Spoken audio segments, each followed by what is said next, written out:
Hey everyone, this is Saloni Pandey, your psychology educator, and I welcome you all to your favorite channel Magnet Brains, जहां पर आपको मिलती है 100% free and quality education without any paid subscription. So students, in our today's lecture we are going to discuss the class 11th psychology chapter thinking multiple choice questions. So आज के हमारे इस lecture में हम क्या पढ़ने वाले हैं? हम पढ़ने वाले हैं हमारे चैप्टर थिंकिंग के मल्टीपल चॉइस क्वेश्चंस को, and as you all know कि हमने हमारा ये चैप्टर कर लिया है पूरी तरह से कंप्लीट, जिसमें हमने हर एक टॉपिक का detailed discussion, NCERT solutions, complete chapter revision, सब कुछ ऑलरेडी पढ़ लिया है. एंड आई होप सो कि ये जो चैप्टर है वो भी आपको बहुत अच्छे से क्लियर होगा बिना किसी दिक्कत परेशानी के. कोई भी डाउट होगा तो आप मुझसे पूछेंगे कमेंट सेक्शन में. आज के हमारे सेशन में हम करेंगे मल्टीपल चॉइस क्वेश्चंस हमारे इस चैप्टर के, और इसमें हम कुछ एमसीक्यूज को करेंगे, कुछ ही को करेंगे, ताकि आपको एक आइडिया लग जाए कि किस तरह के एमसीक्यूज आपके एग्जामिनेशन में आ सकते हैं और आपको उनको किस तरह से प्रिपेयर करना है. साथ ही साथ में as I already told you कि जब हमारा चैप्टर कंप्लीट हो जाता है तो मैं हमेशा आपको बोलती हूँ कि चैप्टर को करिए रीड.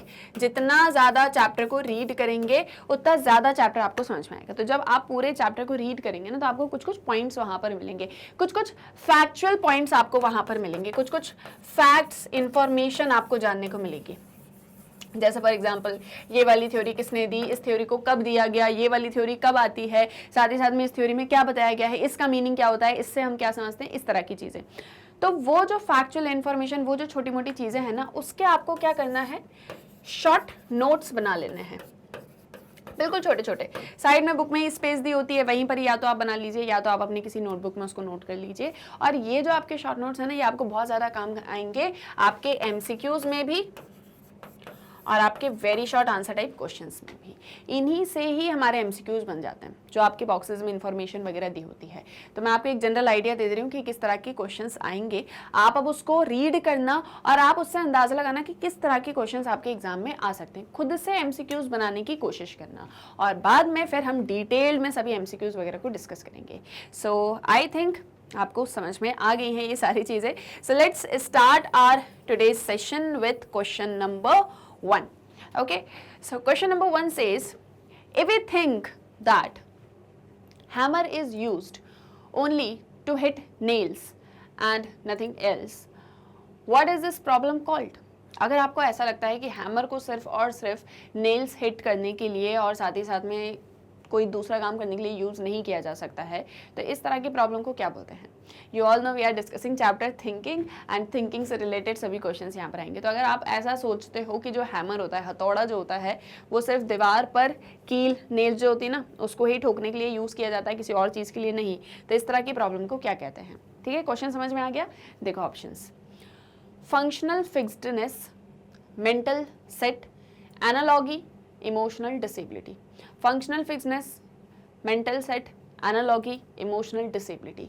ऑप्शंस हैं ए, बी, सी या डी. इसमें से करेक्ट आंसर क्या है वो आपको मुझे बताना है और जल्द से जल्द आपको मुझे बताना है. फटाफट से बताओ इसका करेक्ट आंसर क्या होगा. सोचो, if we think hammer is used only to hit nails and nothing else, what is this problem called? Comment section में बताओ आंसर. गलत है तो भी चलेगा, कोई दिक्कत नहीं है. And the answer is yes, it is option A, that is functional fixedness. जब हमको ऐसा लगने लग जाता है कि ये वाली जो चीज़ है इसका फंक्शन सिर्फ और सिर्फ यही है और कुछ नहीं है, तो इसे फंक्शनल फिक्स्डनेस बोलते हैं. जैसे मान लो students are only to do study and nothing else, तो ये मैंने एक फंक्शनल फिक्स्डनेस आपके ऊपर लगा दी कि आपका फंक्शन सिर्फ और सिर्फ पढ़ाई करना है, इसके अलावा और कुछ भी नहीं. सो मैंने आपके उस एक चीज़ को फिक्स कर दिया. So that is known as was what, functional fixedness. यहाँ पर भी क्या हो रहा है, हम हैमर को सिर्फ नेल्स हिट करने के ही लिए सोच रहे हैं और किसी चीज़ के लिए नहीं. So this is functional fixedness. Mental set होता है, आप अपने माइंड में किसी चीज़ को सेट करके रख लो कि ये चीज़ ऐसी ही होती है. Analogy is completely different thing. और इमोशनल डिसेबिलिटी का मतलब ये होता है कि आपके इमोशंस स्टेबल नहीं है. Right, so the correct answer is option A, functional fixedness. Right, let's move on to next question. कहीं कोई डाउट आएगा तो पूछना, ठीक है, कमेंट सेक्शन में. चलो, What indicates variety in thinking in the divergent thinking abilities? हमने दो तरह की थिंकिंग एबिलिटीज पढ़ी हैं. एक हमने कन्वर्जेंट पढ़ी है, दूसरी हमने डाइवर्जेंट पढ़ी है. यहाँ पर पूछ रहे हैं कि ये जो डाइवर्जेंट थिंकिंग एबिलिटीज होती है ना, इसमें वैरायटी इन थिंकिंग होती है, तो वो क्या होती है? ओके, फ्लुएंसी, ओरिजिनेबिलिटी या originality, elaboration, flexibility. What indicates variety in thinking in divergent thinking abilities? Convergent और डाइवर्जेंट क्या होता है, सबसे पहले ये सोचो. कन्वर्जेंट का मतलब ये होता है कि जब आप किसी लार्ज चीज से स्मॉल पर या पर्टिकुलर पर फोकस करो, इन जनरल, है ना, बड़े से छोटे की तरफ, दैट इज कन्वर्जेंट. डाइवर्जेंट छोटे से बड़ी की तरफ, है ना. कन्वर्जेंट में हमने क्लोज एंडेड भी पढ़ा था, डाइवर्जेंट में हमने ओपन एंडेड भी पढ़ा था, याद है ये सब कुछ, ठीक है. सो वो कन्वर्जेंट और डाइवर्जेंट थिंकिंग होती है. कन्वर्जेंट की आपको बिल्कुल फिक्स कर दिया कि आपको इतने ही दायरे में सोचना है. डाइवर्जेंट की आप उससे ज़्यादा भी सोच सकते हो. तो जो डाइवर्जेंट थिंकिंग एबिलिटीज़ होती है उसमें वेराइटी इन थिंकिंग होती है. वो क्या होती है? Fluency, originality, elaboration, flexibility. A, B, C और डी. करेक्ट आंसर क्या है, जल्दी से बताओ फटाफट से. It is, yes, very good, it is answer D, that is flexibility. Divergent में फ्लेक्सिबिलिटी होती है. जैसे फॉर एग्जांपल मान लो मैं आपसे क्वेश्चन पूछूं कि आपके स्कूल का एनवायरनमेंट कैसा है, आपको मुझे आंसर देना है 1, 2, 3, 4, 5 में. 1 का मतलब है बहुत अच्छा, 5 का मतलब है बहुत बुरा, 2 का मतलब है ओके ओके, 5 का मतलब है ठीक ठाक है, और 3 का मतलब है ना अच्छा है ना बुरा है. तो ये क्या कर दिया, मैंने आपको बाउंड कर दिया कि आपको इसमें से ही आंसर देना है, इससे ना ज्यादा ना इससे कम. जैसे मैंने आपसे कहा कि 1 मतलब very good, good, neutral, neither good nor bad, bad and very bad. मैंने कहा बताओ आपके स्कूल का एनवायरनमेंट कैसा है. अब आप मान लो ऐसा भी बोलना चाह रहे हो कि ऐसा तो इन्वायरमेंट बहुत अच्छा है बट कहीं कहीं कुछ कुछ चीज़ों में बैड है. तो या तो आपको आंसर मुझे ये देना है या तो मुझे ये देना है, कोई एक ही आंसर दे सकते हो. This is convergent. आपको बाउंड कर दिया मैंने. मान लो मैं आपसे पूछूं कि आपके स्कूल का इन्वायरमेंट कैसा है, तो आप मुझे बता रहे हो कि मैम ऐसा तो इन्वायरमेंट बहुत अच्छा है, हर एक चीज़ में बहुत ही अच्छी फैसिलिटीज़ हैं, कहीं कहीं पर ये सारे लैकुनास हैं, ये वाली चीज़ें लगती हैं. सो दैट इज़ कि आपके पास फ्लेक्सिबिलिटी, आप जितना चाहो उतना सोच सकते हो, उतना मेरे से बात कर सकते हो. सो that is divergent thinking abilities. Fine, very good. Okay, question number 3. Which hat in 6 thinking hats technique covers thinking on what will work and why it will be beneficial? 6 thinking hats के बारे में हमने discuss किया है, पढ़ा है, हमारे chapter में बिल्कुल पढ़ा हुआ है. 6 thinking hats में से कौन सी हैट होती है जो कवर करती है कि क्या वर्क करेगा और वो कैसे बेनिफिशियल होगा. White, yellow, black, blue. Book मत खोलने लग जाना कि फटाफट बुक खोल के देखते हैं. कंसेप्चुअल चीज़ें, फैक्चुअल चीज़ें आपको याद रहनी चाहिए. करेक्ट आंसर क्या है? Option B, that is yellow hat. Yellow hat होती है कि what will work and why it will be beneficial. तो 6 हैट टेक्निक्स में से अलग अलग कलर्स से बताया गया है कि किस तरीके से आपको अपनी थिंकिंग टेक्निक रखनी है, वो कैसे वर्क करेगी, एक्सेट्रा एक्सेट्रा. तो इसमें सारे 6 को ही याद करके रखो, है ना, पूरे याद करके रखो कि कहाँ पर कौन सा क्वेश्चन आ सकता है. फाइन, ठीक है. Question number 4.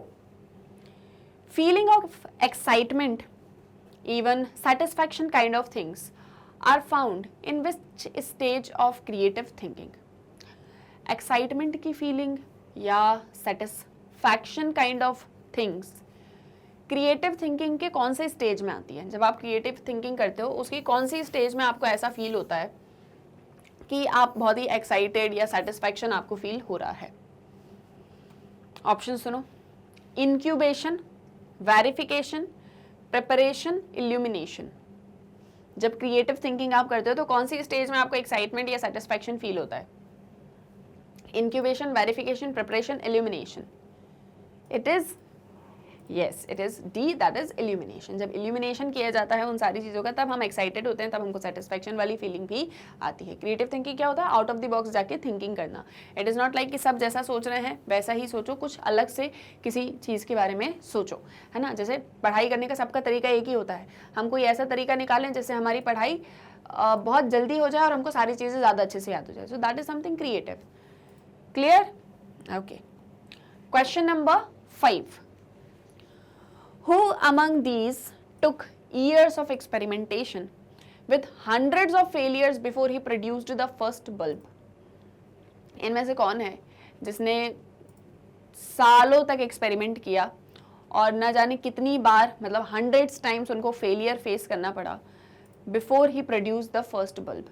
मतलब पहला बल्ब बनाने से पहले उनको बहुत सारे फेलियर्स देखने पड़े, सालों तक उन्होंने एक्सपेरिमेंट करा. कौन है वो?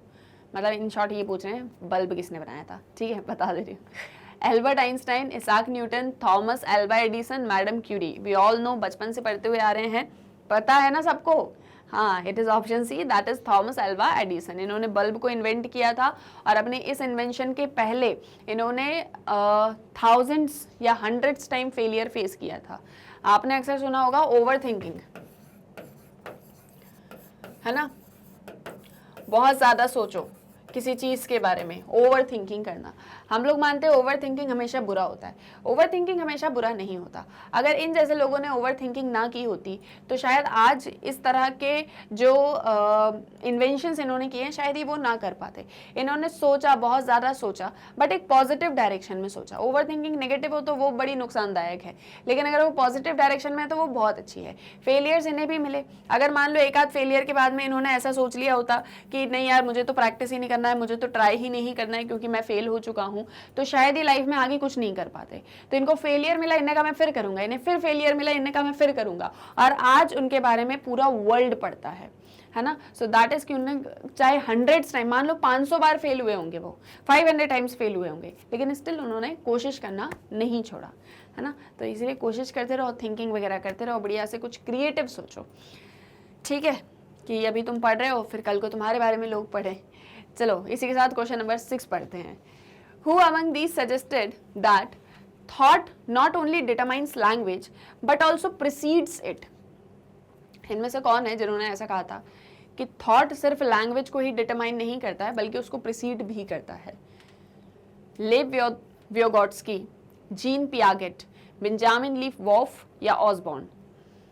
मतलब कहना यह था कि जो थॉट होता है, जो आपकी एक सोच है, वो सिर्फ और सिर्फ आपकी लैंग्वेज को ही डिटरमाइन नहीं करती है बल्कि उसके पहले से ही सारी चीज़ें दिमाग में चल रही होती है। आप बोलते बाद में, पहले सोचते हो सारी चीज़ों के बारे में। सो उससे रिलेटेड किसने कहा था बताओ? व्योगोट्स्की ने, जीन पियागेट ने, बेंजामिन लीफ वॉफ ने या ऑसबॉर्न ने? इट इज़, हाँ, जितने भी बुक से भी देख रहे हो तो भी और एज सच भी it is B, that is Jean Piaget. Jean Piaget ने इसके बारे में बताया था, है ना। हमने पढ़ा है ना कि कैसे थॉट लैंग्वेज को डिसाइड करता है या लैंग्वेज थिंकिंग को डिस्क्राइब करती है, क्या होता है, वो पूरा एक डिबेट हमने डिस्कस किया हुआ है। क्वेश्चन आंसर्स करेंगे अभी, तब उसमें देखेंगे। Okay, I think probably it is the last question of your MCQ. जैसे मैंने कहा कि हम कुछ ही क्वेश्चंस करेंगे, आपको सिर्फ एक जनरल आइडिया हो जाएगा, और ये इंपॉर्टेंट है कि ये एमसीक्यूज आपके एग्जाम में भी आ सकते हैं, है ना। तो उसका अब एक जनरल इंट्रोडक्शन आपको मिल गया। अभी आप बुक को रीड करेंगे तो आप ऐसे क्वेश्चंस के बारे में सोच पाएंगे कि ऐसा क्वेश्चन भी एग्जाम में आ सकता है, ठीक है। देखो क्वेश्चन क्या है, what involves continued repetition of a variety of consonants and vowel sounds? क्या ऐसी चीज है जिसमें कॉन्सोनेंट्स और वोवल साउंड्स बार बार आते ही रहते हैं, कंटिन्यूअसली रिपीट होते हैं? Babbling, cognition, thinking, communication. Consonants and vowel sounds variety का मतलब बार बार रिपीट हो रहे हैं, किस एक चीज में? बैबलिंग में, कॉग्निशन में, थिंकिंग में या कम्युनिकेशन में? क्या होगा आंसर? जल्दी बताओ फटाफट। हाँ, कमेंट सेक्शन में थोड़ा सा टाइम ले लो, 1 आध मिनट का, जल्दी बताओ, लेकिन सोचो। इन क्वेश्चंस के आंसर आप बुक से देख सकते हो, ठीक है। एज सच चीटिंग नहीं होगी क्योंकि पढ़ ही रहे हो तो क्या चीटिंग, है ना। एग्जाम में नहीं देख सकते हो वो एक चीज़ अलग है, गूगल भी नहीं करना है, गूगल करोगे तो चीटिंग होगी, बुक से देखोगे तो चीटिंग नहीं होगी, है ना। तो बुक से अपनी पढ़ाई करो। और एक और चीज़ कि इस तरह के क्वेश्चंस के लिए, एमसीक्यूज़ के लिए या मोस्ट इंपॉर्टेंट क्वेश्चंस के लिए अक्सर हम लोग दूसरी बुक्स पर भागते हैं कि ये वाली बुक पढ़ लें, ये वाली बुक पढ़ लें, इसके बारे में जान लें, इसमें से भी क्वेश्चंस देख लेते हैं, और एक्चुअल में एनसीईआरटी को पढ़ना ही भूल जाते हैं। इसलिए मैं बार बार बोलती हूँ कि सिर्फ और सिर्फ एनसीईआरटी को पढ़ो, सिर्फ और सिर्फ एनसीईआरटी को ही बार बार रीड करो, बार बार रिवाइज करो। आप ऑटोमेटिकली देखोगे कि सारी चीज़ें आपकी आंसर हो जाएंगी, है ना। पता चला ये बुक कंप्लीट कर रहे हैं, ये बुक कंप्लीट कर रहे हैं, ये बुक कंप्लीट कर रहे हैं, कोई सी भी नहीं हो रही और एनसीईआरटी भी नहीं हुई, तो वो चीज़ मत करना, ठीक है। और इसका करेक्ट आंसर क्या है? Option A, that is babbling. Babbling में ही कॉन्सोनेंट्स और वोवल साउंड बार बार कंटिन्यूअसली रिपीट होते हैं। Is that clear? और इसी के साथ में हमारा मल्टीपल चॉइस क्वेश्चंस का सेशन आज होता है कंप्लीट, ठीक है। आपको क्या क्या करना है, जैसे कि मैंने अभी आपको बताया, आपको चैप्टर को रीड करना है, रिवाइज करना है, शॉर्ट नोट्स आपको बनाने हैं, और उन शॉर्ट नोट्स से आपको ये देखना है कि कैसा क्वेश्चन एग्जाम में आ सकता है। मैं तो कराऊंगी ही सारा कुछ, लेकिन थोड़ा सा आप लोग खुद से मेहनत करोगे ना तो आप लोग क्वेश्चन फ्रेम करना स्टार्ट कर दोगे। क्वेश्चन फ्रेम करोगे तो आपका एग्जाम्स में बहुत ज़्यादा ईजी होगा। क्लियर? तो इसी के साथ में अब हम मिलेंगे नेक्स्ट लेक्चर में, जहाँ पर हम मोस्ट इंपॉर्टेंट क्वेश्चंस करेंगे हमारे चैप्टर के। ठीक है, तब तक आप लोग अपनी अच्छे से पढ़ाई करो। किसी तरह का कोई डाउट आता है तो वो आप मुझसे कमेंट सेक्शन में पूछ सकते हो। और इसी के साथ साथ में हम मिलेंगे हमारे नेक्स्ट वीडियो लेक्चर में, जहां पर हम और डिटेल में और भी टॉपिक्स को डिस्कस करेंगे। जाते जाते एक छोटी सी इन्फॉर्मेशन कि आप मैग्नेट ब्रेन्स की वेबसाइट को कैसे एक्सेस कर सकते हो। आप जानते हो कि आपको डेली लेक्चर्स मैग्नेट ब्रेन्स के यूट्यूब चैनल पर मिलते हैं। साथ ही साथ जो मैग्नेट ब्रेन्स की ऐप है आप उसे भी प्ले स्टोर से डाउनलोड कर सकते हो। इसके अलावा जो मैग्नेट ब्रेन्स की वेबसाइट है दैट इज www.magnetbrains.com, जो बहुत इजीली गूगल पर एक्सेसिबल है। तो जो भी class, course, subject, chapter, lecture आपको पढ़ना है, जस्ट आप उधर पर उसको एक्सेस कर सकते हो क्लिक करते ही। आपको यहाँ हमारे टॉपर्स भी मिलेंगे, हमारे टॉप कोर्सेज भी मिलेंगे, हाई क्वालिटी एजुकेशन भी मिलेगी बेस्ट टीचर्स के साथ में। So just click on the course, class, subject, chapter, lecture, topic. Watch now पर क्लिक करते ही वीडियो आपका ओपन हो जाएगा। एक सीक्वेंशियल ऑर्डर में आपको सारी चीजें मिल जाएंगी बिना किसी दिक्कत परेशानी के। तो जो भी आपको पढ़ना है बहुत इजीली आप यहाँ से पढ़ सकते हो। हम आपको 2 लेक्चर्स के बाद में आपसे ना कोई पेमेंट लेंगे, ना ही आपको कोई कूपन बेचेंगे। Everything is free of cost, यानी 100% free online education with quality and best teachers. तो अपने फ्रेंड्स और रिलेटिव्स को भी मैग्नेट ब्रेन्स के बारे में बताओ, ताकि वो भी इस 100% फ्री एंड क्वालिटी एजुकेशन को एक्सेस कर सके। आप मैग्नेट ब्रेन्स को इंस्टाग्राम, फेसबुक, ट्विटर, टेलीग्राम सभी पर फॉलो कर सकते हो। और अब जल्दी से कर दो इस वीडियो को लाइक, शेयर एंड सब्सक्राइब। हम मिलेंगे हमारे नेक्स्ट वीडियो लेक्चर में। For more updates stay tuned with magnet brains. Thank you very much.